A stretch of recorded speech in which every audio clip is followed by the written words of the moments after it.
Assalamualaikum Mas. Waalaikumsalam warahmatullahi wabarakatuh. Gimana kabar? Alhamdulillah baik. Mas Bagus gimana kabar? Alhamdulillah sehat selalu. Sehat juga ya? Itu yang paling utama. Betul. Oke, Alhamdulillah Mas ya. Pertama saya ngucapin terima kasih Mas Bagus bisa menyempatkan waktunya untuk hadir di vlog kecil-kecilan di channel saya. Karena saya udah lama banget nggak ngevlog. Nah, berhubung sekarang juga lagi momennya pas ya, di bulan Ramadan, kita hati lagi tenang, sehingga untuk mengerjakan apapun kita jadi tambah semangat. Ya. Salah satunya kita nge-share edukasi aja hari ini. Dan nampaknya kayaknya kurang Mas, kalau seandainya Apa itu? audiens ini belum mengetahui siapa Mas Bagus ini. Oh, Alangkah baiknya Mas Bagus memperkenalkan diri. Ya. Assalamualaikum warahmatullahi wabarakatuh. Marhaban ya Ramadan Karim. Selamat menjalankan ibadah puasa bagi yang menjalankannya. Pertama-tama kenalkan, saya temennya Bang Iqbal, teman kantornya ini, teman di pekerjaannya. Nama saya Bagus Sasmoyo, di bagian analis keimigrasian ahli pertama, yang bertugas memang kami ini berdua di Bandara Soekarno-Hatta, tepatnya di tempat pemeriksaan imigrasi kelas 1 khusus TPI Soekarno-Hatta, Jakarta, Indonesia. Iya, oke Mas, makasih Mas Bagus. Jadi kita dulu itu sebenarnya satu grup ya Mas ya? Satu grup dulu, sekarang beda. Sekarang beda, karena ada mutasi, jadi Mas Bagus harus pindah ke ada subgrup. alasan satu dan yang lain hal lah. Iya. Oke Mas Bagus, Yap. kita ngobrol aja nih ya hari ini ya. Ngobrol tapi sekaligus untuk mengedukasi teman-teman di rumah ya, masyarakat. Gimana sih kinerja kita atau pelaksanaan pemeriksaan kita di airport ini? Ya. Nah, untuk sekarang ini banyak sekali umroh ya Mas, terutama ya. Ya. Umroh itu saya lihat itu dari pagi sampai malam itu nggak habis-habis ya, terus-terusan. Ya. Nah, ini biar masyarakat tahu ya. Kira-kira apa sih Mas kalau umroh itu persyaratannya untuk bisa berangkat ke tanah suci ini? Yang pertama-tama ya, kalau ingin berangkat umroh ya pasti yang bersangkutan jamaah itu pertama kali itu harus punya paspor, karena dokumen perjalanan yang paling penting untuk bisa masuk ke luar negeri itu salah satunya paspor. Selain itu harus juga mengurus visa. Selain itu juga tiket keberangkatan dan kepulangannya kembali ke Indonesia, seperti itu Mas. Oh iya, Mas Bagus. Nah, tapi nih Mas Bagus ya, Apa itu? sekarang ini kan saya lihat di berita ataupun sosial media itu ada orang yang umroh, tapi dia itu nggak sama travelnya gitu. Oh, Dalam oke. arti dia itu punya mungkin tekad sendiri ya untuk berangkat umroh mandiri. Jadi dia itu pakai motor ataupun pakai kendaraan pribadi, dan dia itu Sepeda. yakin, iya sepeda bahkan ya di beberapa daerah itu yang saya lihat di sosial media, mereka itu yakin benar untuk bisa sampai ke Mekah ya, untuk bisa melaksanakan ibadah umroh. Nah, kira-kira dari mereka sama yang ikut travel itu ada bedanya nggak Mas? Ada bedanya Bang Iqbal. Kalau untuk yang mengikuti travel ya, kalau travel itu memang kita patokannya itu kita terikat sama jadwal yang diatur oleh travel itu sendiri. Termasuk misalnya keberangkatannya, terus nanti akomodasi terkait dengan hotel di Mekah Madinahnya. Nah, ini kalau untuk umroh mandiri ya, Iya. atau biasanya itu kita nyebutnya kalau orang-orang itu backpacker. Iya. Kan? Backpacker itu pada prinsipnya itu memang diperbolehkan oleh pemerintah Indonesia ya. Tapi dengan catatan dokumen-dokumennya itu memang harus dipenuhi dan harus valid. Nah, selain itu umroh backpacker atau umroh mandiri itu memang kita itu memang si jamaah itu ya, itu harus siap segalanya, baik itu pengurusan tiketnya, pengurusan visanya, pengurusan booking hotelnya selama di Mekah Madinah, termasuk pengurusan konsumsinya ketika di sana. Harus siap dengan segala konsekuensinya, berbeda dengan yang saya sebutkan tadi sebelumnya. Kalau travel kan yang bertanggung jawab nanti ada tour leadernya, ada mutawifnya. Ya kalau mandiri ya semuanya itu sampai kegiatan ibadahnya kita harus sendiri seperti Iya. itu. Diperbolehkan kok untuk berangkat melalui bandara internasional di seluruh Indonesia ini. Diperbolehkan ya, Mas? Diperbolehkan. Tapi Tapi- dengan catatan iya. ya, ada ketentuan-ketentuan khusus, dokumen-dokumennya itu yang harus segera dipenuhi. Jangan walaupun pemerintah dari Saudinya itu diperbolehkan, tidak serta-merta sembarangan aja untuk berangkat, apalagi yang baru berangkat pertama kali nih. Iya. Apalagi misalnya paspornya paspor baru dibuat gitu. Nah, itu saran saya lebih baik ikut travel aja dulu. Ketika nanti udah ikut travel kan pasti ketahuan tuh di sana tuh, oh gambaran Saudi tuh seperti ini, terus gambaran bandara internasional nih seperti ini. Jadi supaya nanti berikutnya nggak kaget. Seperti itu Bang Iqbal. Oke, Mas, bagus. Terus kemudian begini, Mas, banyak ya di lapangan itu kita temui jemaah itu ada yang gagal berangkat karena paspornya itu kurang bulan. Ya. Nah, mungkin bisa diedukasi lagi, Mas Bagus, ke masyarakat biar sebenarnya bukan ke Mekah doang ya, untuk ke seluruh luar negeri itu ada yang harus kita perhatikan. Paspornya harus berapa bulan, Mas Bagus, kurang lebih? Kalau terkait paspor itu memang diatur ya, udah landasannya tuh dalam pekerjaan kita kan.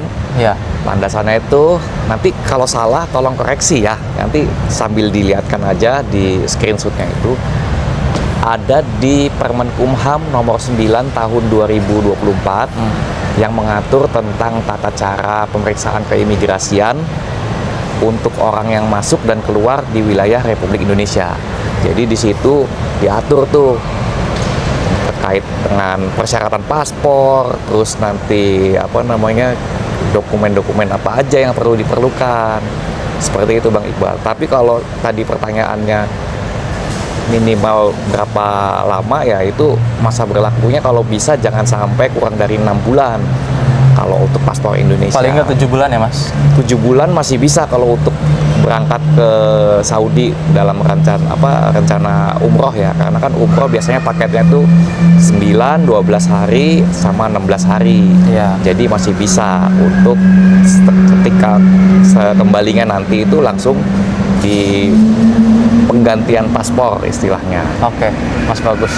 Terus saya ke pertanyaan selanjutnya, Mas Bagus. Ada case begini, misalnya ada satu orang sudah buat paspor ya. Nah, paspornya ini dia gunakan untuk berliburan, ya kan, ke luar negeri. Nah, tapi mungkin ada rezeki bulan berikutnya kan, dia bisa melaksanakan umroh. Nah, tapi paspornya itu kan awalnya kan digunakan untuk traveling, Ya. ya kan. Nah, itu bisa nggak kira-kira kalau seandainya paspor yang awalnya digunakan traveling tapi dia ada rencana umroh, setelah dia traveling digunakan lagi paspornya untuk umroh gitu, apa harus perpanjangan dulu? Kalau case-nya seperti itu nggak perlu, karena kan dokumen paspor itu sekarang kan jangka waktunya ada yang 5 tahun. Nah, perlu diketahui lagi di Permenkumham yang tadi saya sebutkan itu, sekarang masa berlakunya ada yang 5 tahun, ada yang 10 tahun. Nah, sepanjang masa berlaku paspor itu masih berlaku, itu bisa digunakan untuk keperluan apapun, termasuk misalnya yang awalnya itu pada saat pendaftaran pembuatan paspor itu rencananya untuk liburan. Nah, suatu ketika si yang bersangkutan ini mendapatkan rezeki ya, terus kemudian melakukan perjalanan umroh, itu bisa digunakan dengan paspor yang sama. Jadi nggak perlu bikin lagi seperti itu. Berarti nggak masalah ya? Nggak masalah seperti itu. Dan digunakan untuk bekerja pun nggak masalah. Oke. Sepanjang dokumen untuk bekerjanya itu istilahnya ya diselesaikan, dirapihkan supaya nanti berangkatnya itu dan sampai sananya itu nggak terkendala lah. Seperti itu Bang Iqbal. Oke, Mas Ada Bagus. pesawat yang berangkat itu. Iya, ini Itu pesawat Garuda ini ya? Garuda 980 jurusan Jakarta Jeddah. Jeddah ya? Jeddah. Oke, Mas, terus juga ada satu hal yang mungkin teman-teman di rumah itu harus tahu ya, Ya. tentang bagaimana cara pembuatan paspor, karena kan ya banyak ya mungkin dari teman-teman di rumah ingin mengajak orang tuanya yang ingin umroh ke Mekah. Nah, itu kira-kira apa saja dokumen yang harus disiapkan agar bisa untuk membuat paspor khusus yang baru untuk membuat paspor. Iya. Oke. Case-nya pembuatan paspor tapi dia baru ya. Iya. Nah, kalau seperti itu kita punya landasannya juga dalam kerja itu. Itu diatur di Permen Kumham nomor nanti itu juga ya, koreksi ya kalau seandainya misalnya saya salah. Permen Kumham nomor 19 tahun 2024 itu perubahan kedua dari Permen Kumham sebelumnya, yaitu Permen Kumham nomor 8 tahun 2014 yang mengatur tentang paspor biasa dan surat perjalanan laksana paspor. Jadi itu kalau untuk yang pertama kali itu syaratnya mudah sebenarnya, itu KTP, KK, buku nikah, akte kelahiran ya. Kalau misalnya tujuannya spesifiknya untuk umroh, itu biasanya dari kantor imigrasi itu meminta dokumen surat rekomendasi dari travel. Jadi misalnya kalau jamaah itu berangkat dari travel A, jadi surat pengantarnya itu rekomendasinya itu ya dari travel A itu juga. Nah, kalau dulu harus juga pakai surat rekomendasi dari Kemenak.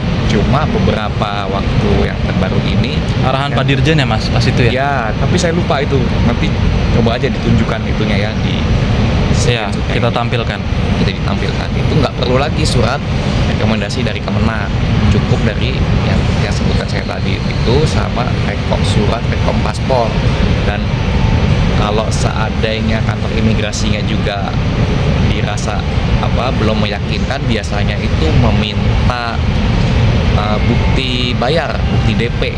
Biasanya itu minta mana nih DP kalau udah bayar umroh di travel A gitu, nanti tunjukin.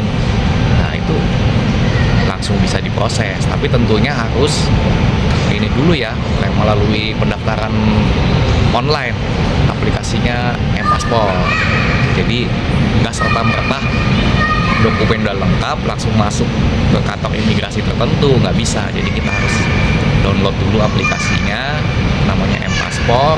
Nanti kita tentukan namanya apa, tujuannya apa, terus dokumen-dokumennya itu harus di-upload ya. Nanti ditentukan tuh ada jadwal-jadwalnya itu yang kosong-kosong, tinggal dipilih aja sesuai dengan kebutuhannya masing-masing. Seperti itu Bang Iqbal. Oke, Mas Bagus. Ya, itu tadi yang Mas Bagus jelasin, semoga bisa dimengerti ya sama para audiens dan juga teman-teman yang menyempatkan untuk menonton video ini, karena banyak sekali Mas Bagus yang masih jarang ya yang mengetahui bagaimana cara pembuatan paspor gitu, yang akhirnya mereka pun bingung gitu ya kan untuk membuatnya. Nah, dengan adanya banget sih sebenarnya. Iya, dengan adanya edukasi seperti ini biar sekiranya membantu teman-teman di rumah Mas Bagus ya, agar bisa mengetahui bagaimana caranya untuk membuat paspor baru. Oh ya Mas Bagus, kayaknya ada satu hal yang saya lewati deh. Apa itu? Nah, jadi kalau misalnya teman-teman pengen nanya lebih dalam ke Mas Bagus gimana nih? Karena kan pasti teman-teman kan ya kurang puas lah dengan video kita, karena videonya yang pendek ya, nggak bisa terlalu panjang kita tampilkan, dan juga pasti kan ada keterbatasan dalam menyampaikan materi ya dari kitanya. Nah, kira-kira bisa nggak Mas Bagus kalau seandainya dari audiens itu nanti melontarkan pertanyaan untuk Mas Bagus, itu bisa kemana gitu? Oke. Boleh juga kalau seandainya ada yang ingin bertanya secara personal gitu ya. Cuma saya nanti jawabannya semampu saya ya, karena saya juga mempunyai keterbatasan. Terus insya Allah kalau berhubungan dengan yang pekerjaan saya yang ada di sekitar bandara akan bisa saya jawab gitu. Jadi ini apa nih, misalnya Instagramnya apanya, WhatsAppnya nih? Nomor aja dulu Mas Bagus. WhatsApp ya. Ya. Nomor WhatsApp ya ada di 0856 9299 3975. Nah, itu nomor pribadi saya tuh dari awal beli dulu itu waktu pas SMA lah sampai sekarang nggak berubah-berubah gitu. Berarti nomor pribadi itu digabung sama nomor pekerjaan Semua aja semua saya gitu, nggak pernah dicampur-campur. Jadi ya saya simpan aja gitu, dan saya senang kalau ada orang-orang baru yang saya kenal. Ya. Jadi teman-teman udah dengar ya, Mas Bagus ini sangat terbuka untuk teman-teman yang ingin bertanya. Dan yang pastinya jangan lupa untuk apa, Mas Bagus? Komen ya. Like, komen, dan subscribe. Ya, betul. Oh iya, jangan ini juga lupa saya. Bukan berarti saya yang paling ahlinya ya, cuma saya ini nanti mungkin menjawabnya berdasarkan pengalaman yang saya alami. Jadinya Iya. berbagi pengalaman gitu. Bukan berarti yang paling hebat atau menggurui gitu. Mungkin ada teman-teman yang lainnya yang bisa menjawab pertanyaan-pertanyaan dari subscribernya Bang Iqbal ini. Teman-teman, nampaknya Mas Bagus juga tidak bisa berlama-lama karena harus Mungkin sholat melanjutkan. nih, bentar lagi. Iya, melanjutkan tugas dan juga sholat dulu ya. Sholat dulu. Sholat dulu yang diutamakan, apalagi sekarang bulan Ramadan. Terus kemudian Mas Bagus mau melanjutkan pekerjaannya.